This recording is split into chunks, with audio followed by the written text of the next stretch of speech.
Hi, Dean Lewis again from Mustard Australia. I'm just going to show you how we go about fitting a Concord Extra to the back of this horse's foot, right? The back foot of this horse, I should say. So if you look at this horse just been out of the paddock, we shot him earlier in a recent video on the front foot, but we're going to put some side clips on him, the quarter clips basically. Side clips really are the widest part of the shoe, or back between the third and fourth nail hole, whereas quarter clips are up around the toe quarter. So you've got a toe quarter, widest part of the foot, and a heel quarter. That's the anatomy of a foot and a shoe, right? So sometimes I've heard people have a little bit of trouble fitting these sometimes, so we're just going to show through a few little trips because they've got a definite inside and outside. The outside gives a bit more lateral support. So we haven't trimmed the foot up yet. He's just been out in the paddock. Hasn't got a great shaped foot. And you can see again, I'm one of these farriers that likes to use a hoof stand. Never used to when I started out, but from a vet's point of view, a farrier's point of view, trimmer, if you use a cradle like this and the hoof helper, really assists. It's nice and soft. You can't hurt your fingers if your finger gets jammed in there or something. You can even nail them up this way, right? So you see when I fit this shoe on that I really need to widen the toe because the horse's foot's quite wide. So I'm going to just trim it up accordingly, make sure that it's what I want, and then we'll put that shoe in the fire, shape it, fit it, and we'll show you how it's done. So again, with our little perspex, piece of perspex here, we look down the foot and we can see that the foot heels are reasonably good, right? You see it breaks it up in each quarter. So there you have your toe quarters, widest part of the foot, heel quarters and the heel, right? And that's why they call them quarter clips at the toe quarter, side clips at the side, okay? Simple enough to remember. Obviously a toe clip's at the toe, right? Goes without saying, I guess. So all I want to do with this horse is just straighten these walls up a bit, and I want to make them, see how they come out and stop and then they start again. I want to make them flow, right? I want to make everything flow. When it flows, it's easy to fit. If it doesn't flow, it's very hard to fit, right? So why I do it underneath like this is I can see how much wall I still have to work with. Right? If I take the foot forward and I trim all that wall off before I look underneath, well then I run the risk of not having enough to nail to afterwards, right? And so when we look at that, we use a nice fine nail line in these Concord shoes, right? Further in it goes, the coarser it goes. So if it's right in the middle, it's, if it was further to the middle on this horse, with the type of thickness of wall that he's got, we run the risk of putting a nail in the wrong place, right? So you always need to be conscious when you choose your shoes, what type of foot you choose it for, and what type of shoe you need, right? So you don't need a very heavy, coarse shoe for a foot like this, okay? So today we just got a, it's a size 7 in a plate size, all right? So we've got all that. There's really not much more that we can do there. What I will do, sorry, is I will just make sure it's all nice and clean. And sometimes when you're trimming or shoeing, one of the best tools you can have is a brush. And just brush all of that rubbish out, right? And if you feel that there's something that you need to examine to make sure there's nothing there, you can just run your knife over them, right? Keep your bars nice and straight if you can.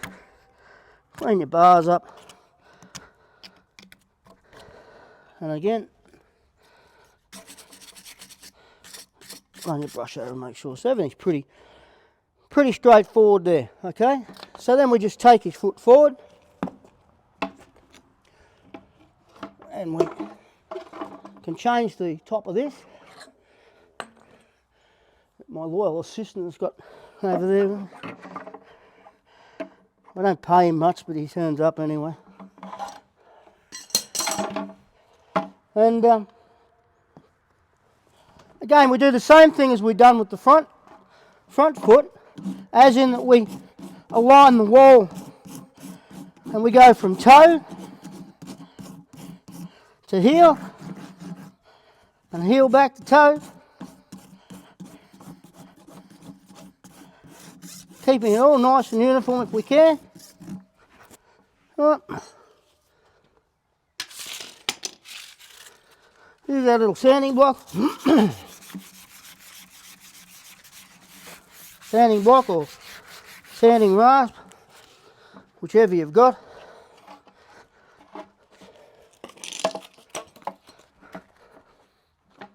And again, same thing.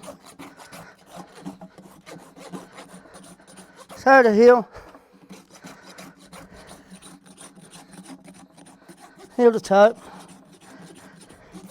Making sure you don't come there and stop and start again. Make it flow all the way around.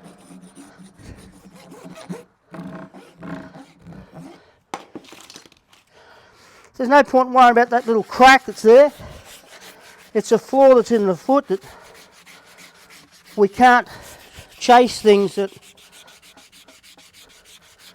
aren't, you know, if we chase that we'll wreck the rest of the trim. So we'll have to address that next time we shoe him. So we shoe these horses usually in a 5 to 6 week rotation, right?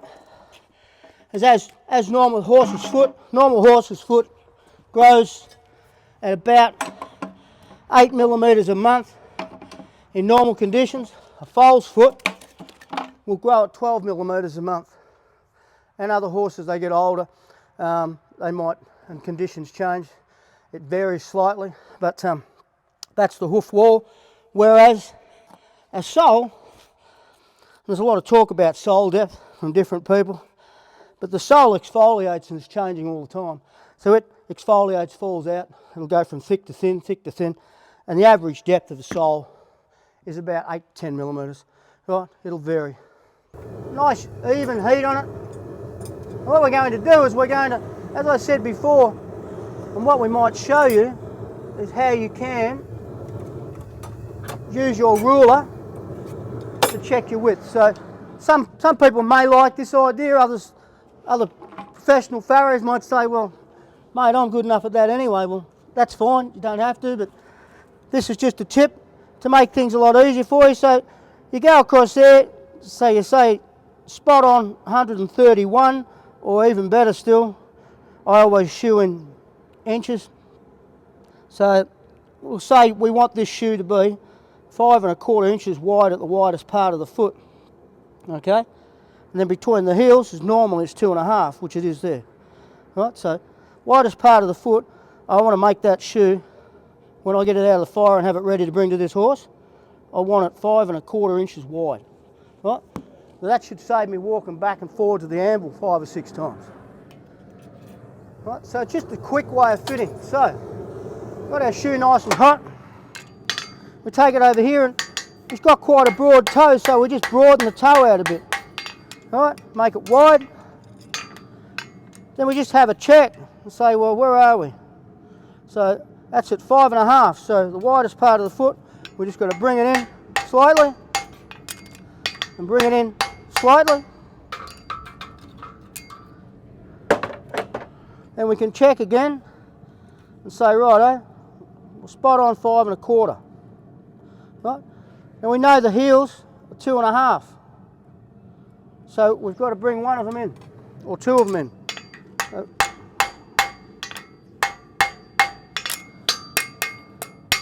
and we make sure it's flat. And then we set our quarter clips. We don't put them on straight or cut them in. We set them and burn them on. Make sure the shoe is flat. And we should be able to take this over now and have a little look.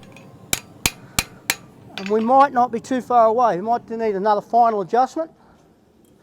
My horse is standing lovely and quiet at the moment. You've been a very good boy. And we take that over. Give that a burn on. That's a 1 fit job, that. I hardly need to adjust that again, I think. We'll just find where those quarter clips were, and you can see there on the camera up close how it's actually indented into the foot and burnt into the foot. That's what a clip's supposed to do. That's what it's designed to do. So just edge them out just a little bit. They're not supposed to sit over the foot. They're supposed to be part of the horse. And again, see, just by taking that shoe, that one measurement on that shoe,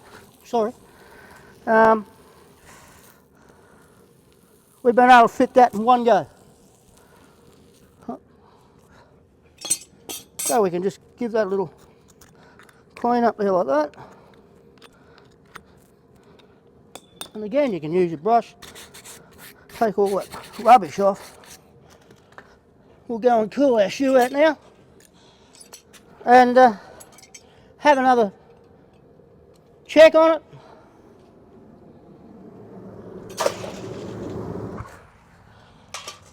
And so all we really done with that shoe then is, if we look at it, we look at it from the perspective of the old one, the other side, we've changed the toe on it slightly, made it wider and broader to fit the horse's foot.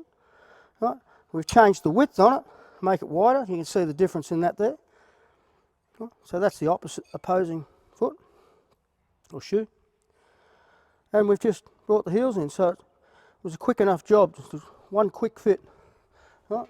And we'll hope it still fits. So, as I said before, it will have shrunk back 2 millimetres, right?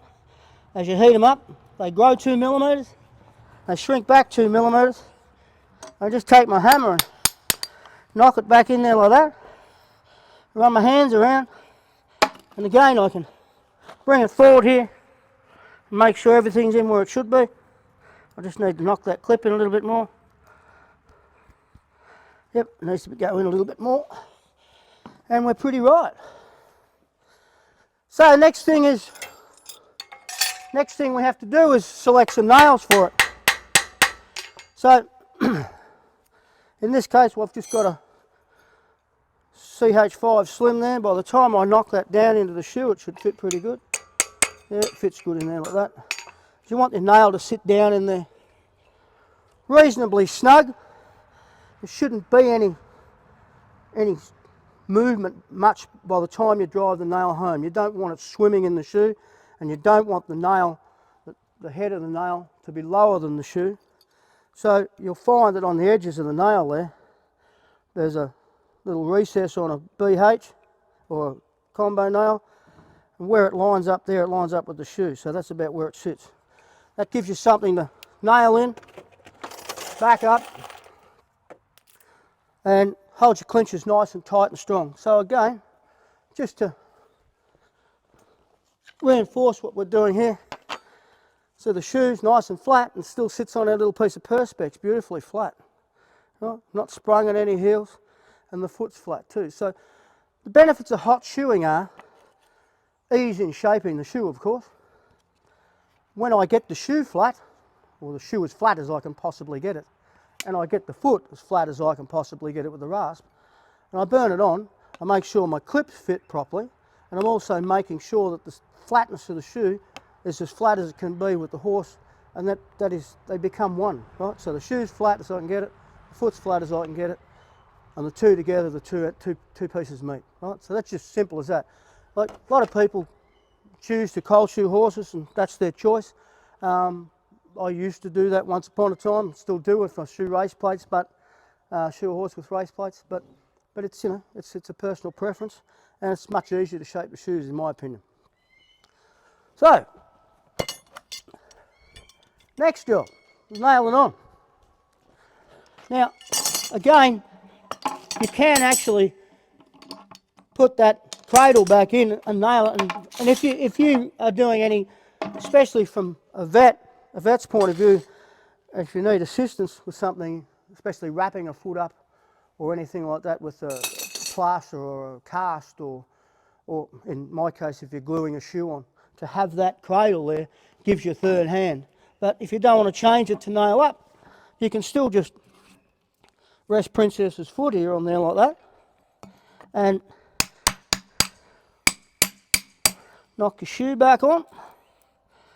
In this case, I'm going to nail from the toenail first. I don't want to go in.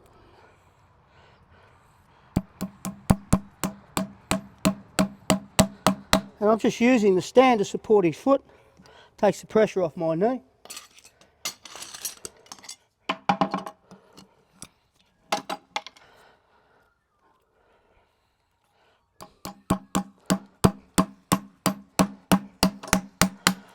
And you see, I tend to use an old pair of St. Croix cutters that are worn out. I get a sharper edge. I use them as my pinchers and my nail pulls, and even cut a nail off if I want to. So,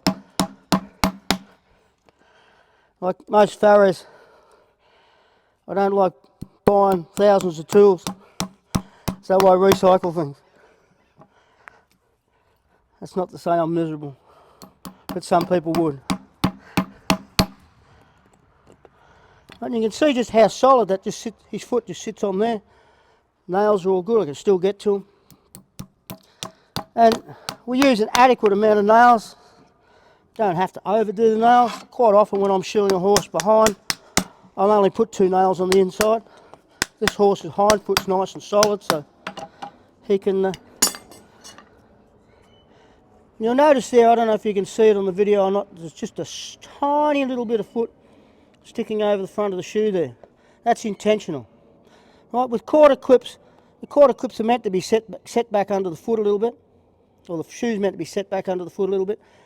I'll just blend that in with the rasp when I finish, and so there's a nice dull area there if the horse overreaches or does anything, hits his front foot. It's nice and blunt. I don't make it flat, I just blend it in. Right? I don't take that wall off, I just blend that into the shoe. Right?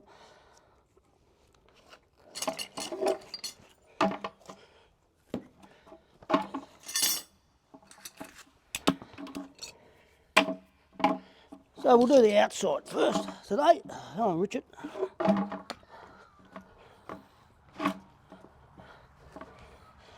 So Rich is not a large horse, and I'm not a large farrier. Oh well, I'm not a tall farrier. So again, we just cut those clinches off to make them uniform. A little rasp under, they're not leaving a line in the horse's foot. Down and in.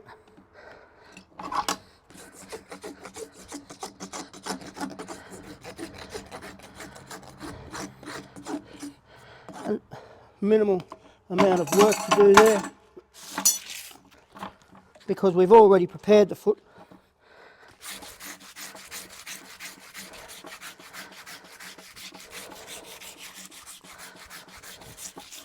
Nice and clean. Keep the owner happy, client happy, come on Richard, and the horse happy. Keep everybody happy. So you just pull your clinches down a little bit.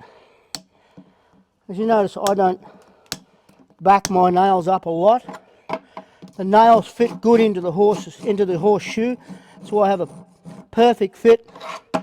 Or fit that I'm happy with my nail. It fits in my shoe that when I drive it in, it locks in.